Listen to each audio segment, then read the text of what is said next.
Hey everyone, it's Desiree, and I am here for Spellbinders and to showcase their holiday blog hop. Now there's many collections for, I believe, when it comes to this blog hop. My preview here will focus on Zenspirations. So I'm going to be working with 3 stamp sets. We have Christmas Sentiments, we have the Dangling Ornaments, which I must say is my favorite, absolutely. I just love the squiggles and everything else. And then finally, the Christmas Candy Canes, and this comes with matching dies along with the stamp set. I'm a doodler. Even sometimes when I do my voiceovers, I'm doodling. And my sister a couple years ago got me hooked on Zentangling. I do it just to do it, especially when I'm on the phone. And when I saw these, I immediately fell in love. So, of course, let's get started with our cards. And the first one up, I pulled out my Distress Oxides. And I'm using my Aged Mahogany, Fired Brick, Worn Lipstick, and Tattered Rose. Now, you may look at those colors and go, pretty different. And they are. But you can see that the bottom two will have an orange tint to them. Even though they're reds, they do have a brickish red tint to them, while the Worn Lipstick does have more of a pink undertone or a cooler undertone. And then the Tattered Rose kind of goes with the other 3. They're like warm reds. And this one's actually like a cool red, but they blend beautifully together. And I encourage you with whether it's oxides or distress inks, you don't have to stick with all blues. You don't have to stick with all reds. Yes, some 2 colors you put together, you'll get mud. These were not going to give me mud. Okay? So give these colors a try, or any color combination that you want. Test it out on a piece of scrap paper. You never know. You could come up with a beautiful combination. And I have to admit, this was a test. For some reason, I just got drawn to these 4 colors. And I really wanted to see how they would look and what was kind of going on in my head when it came to this project. Because we are going to work, of course, with the Dangling Ornaments first. So I did keep the blending of my background in, and you can see, because the oxides, remember, they are a dye and pigment mixture, they do remain wet a little longer. So they do blend better. I like to say they blend like butter. Now, after I have this blended, I do use my sprayer just to get some water on there, let it activate. You can just see it coming to life before I put my towel to it. And I really like the way that blotched up for this. It's not subtle. I didn't want it to be subtle. I really wanted it to shine through. I am going to dry this with my heat tool. Usually I like to let them air dry. I was impatient. I really wanted to get this idea out of my head. So I was okay with heat setting it with my heat tool. It will warp a little bit, and that's okay. I wasn't going to tape this down or anything like that. All you have to do is just bend it back on itself, and it will flatten out. Or you can run it through your die cutting machine. I used my anti-static tool because I really wanted to make sure that my embossing powder that I'm about to use was not going to stick anywhere else except on my images. Now I am going to use a white embossing powder. So when I do that, I like to use a white pigment ink. I do like the Gina K white pigment. It is my favorite. There are others. Hers is my favorite. So now I'm going to come in with my white embossing powder. And I just wanted to get the powder on there so I don't smear, because you know I would. So I wouldn't smear my pigment ink. I'm grabbing the dangles, the swirly dangles, and I made sure they were positioned right above my ornaments and going off the top. I'm going to once again come in with my white embossing powder to go over my white pigment ink. I'm going to heat set this So I do like to go to the back of my card first because I know it's going to warp, and by me going to the back first and then coming to the front does minimize the warping for me. I pulled out one of my craft mats and I'm using the aged mahogany right now. I have a tub of water off to the side and I'm using a paintbrush, and I'm actually going to use my oxides as if I'm watercoloring. So I'm going to use, as I said, the aged mahogany first, and I'm going to fill that in for the bottom ornament, the ornament hanging the lowest. Now, what I'm doing is I'm actually going to drag that color up. So I want it to be solid, but I also want it to have some variegation. Variegation. Is that a word? I don't think so. I wanted it to be variegated.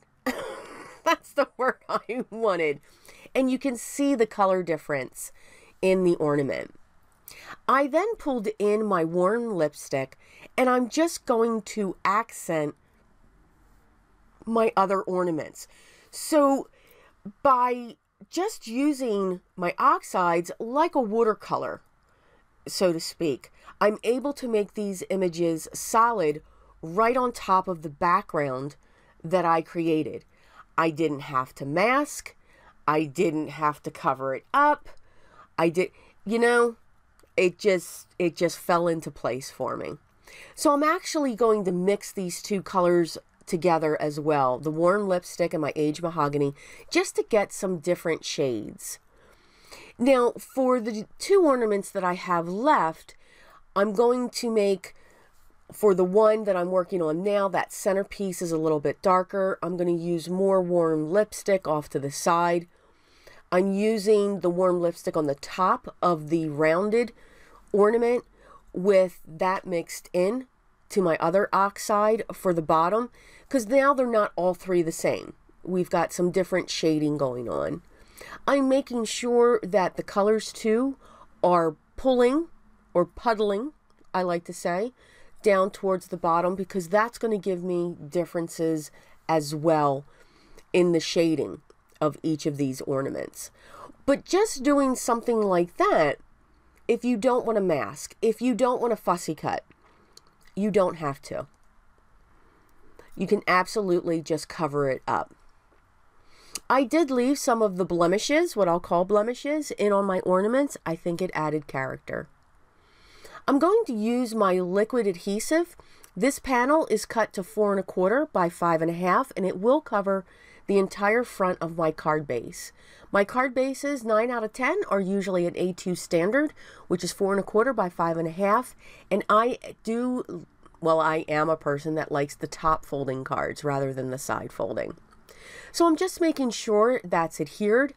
And on the inside of my card base, I'm going to use my Gina K dark chocolate ink, and I'm going to stamp Just Believe, because I think it's a perfect statement. I didn't want to go with black. I think the brown with the shades of pink and maroons, I think just gives it a nice touch. I'm now going to come in with one of my Nuvo drops. This is the Morning Dew, so this is clear. You can use glossy accents as well. And I'm just going to literally doodle with my Nuvo drops. So I'm going to accent all of, based off of the images that are already there. So for the bottom heart, I added some drops along the one side. For the round one, I'm going to add a drop into each of the circles on the top of the ornament itself. You can see I'm kind of spinning the Nuvo bottle. It kind of helps to break the trail from the bottle to the card. For me, that's why I do that. I kind of make a C so that I can get a circle shape. For the image to the top left, I'm actually creating a dot pattern, like a polka dot pattern, and I'm going to put that all throughout that area in that section of that ornament. So even though they already look like they're Zen tangled doodles, I'm going to create some doodles with my drops. So that was our first card. For our second card, I'm going to do some alcohol coloring. And what's neat with this stamp set with the candy canes, yes, you get the bow, but you get 2 candy canes and they're facing different ways. So you can form a heart. That's really the thing. But you can create a bouquet of candy canes because they'll be able to face or curve out to each side, which is really cool. I chose to stamp 6 candy canes, 3 of each one, and then of course 1 of the ribbons. Now I did leave my coloring in. I am using my Stampin' Up! Blends because I really do like the color red that they have, and it's called Cherry Cobbler. I do also enjoy their alcohol markers. I think they are great. I think they're at a good price point. No, they are not refillable. But they really do take the thinking. Again, I'm a lazy crafter sometimes. So when it comes to alcohol markers, you know, there's a thought process to it. I like the way they devised dark cherry cobbler and light cherry cobbler. And it doesn't mean that you can't get different variations from these markers. You can see that they do have a fine point or a brush tip. They also do have a fine point on the other end. So now that my bow is completed, I'm going to start coloring my candy canes. Now I kind of did the same thing. For 3 of them, I'm only doing the stripe in the center so that I have a white candy cane. And then for the other ones, the other 3, I'm going to color in the larger sections so that it's a red candy cane with a white stripe. I didn't want to put any color to the white areas, and there's a reason for that. And you'll see once you see the card coming together, or once it comes together. I could have added like a gray or maybe a pale blue to those areas just to give it some shading. But I think with the shading that I did provide for the red, I think that was enough of what I needed. I used the matching dies that coordinate with each of the stamp sets, and that's what else is nice too.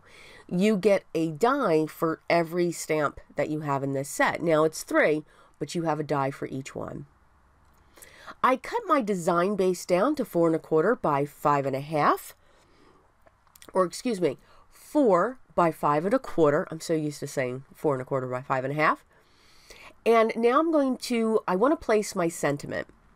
So of course I chose Merry Christmas. And I'm going to use my black VersaFine ink. I'm thinking here for a second. I wasn't quite sure where I was going to go. I was having another thought. I was possibly changing the card. But that was also just stalled because I couldn't find my stamp pad. Imagine that. So again, I'm using the VersaFine ink. This is a pigment ink as well.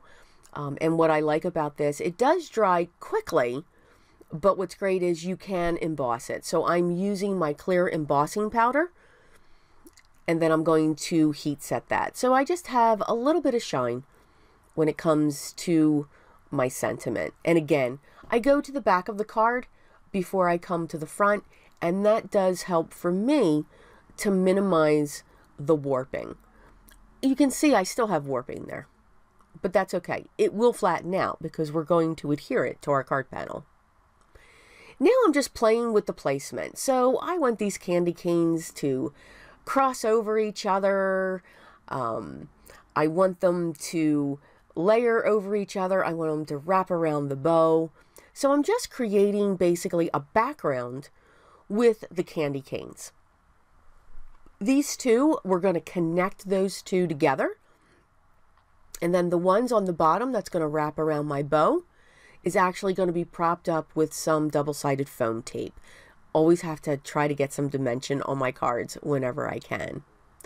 I'm going to trim around the edges completely so that it looks like it was meant to do that, a piece of pattern paper. It gives it a flow.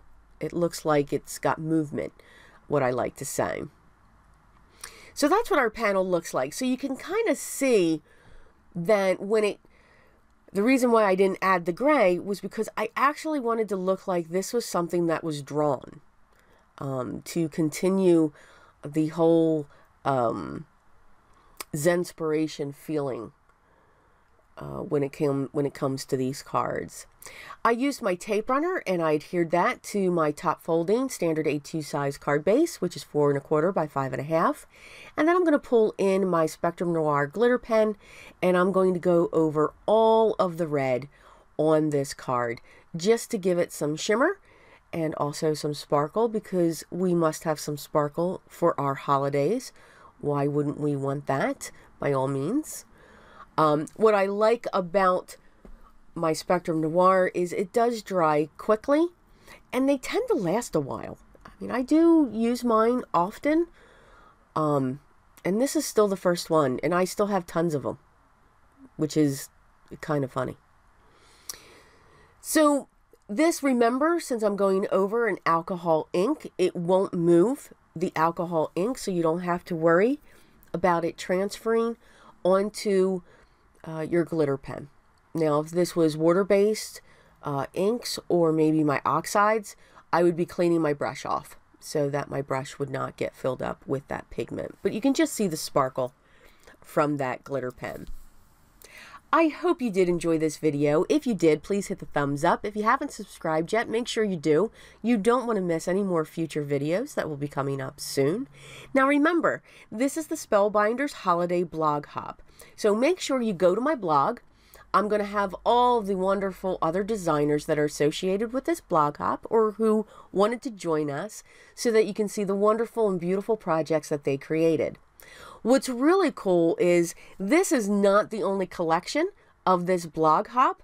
There's also a Sweet Christmas by Sharon Soul, and there's also a Charming Christmas by Becca Feakin. I apologize if I'm pronouncing any names incorrectly.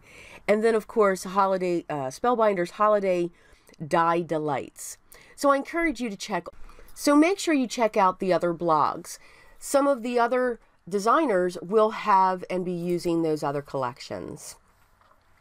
All the products, however, that I used along with these other collections will be linked down below if you wanted to check them out and see the other pieces that are available. If you have any questions or comments, please leave those down below as well, and I will get back to you as soon as I can. I hope everyone's having a wonderful day. I hope you enjoy the blog hop, but remember what's most important for me. Always be creative.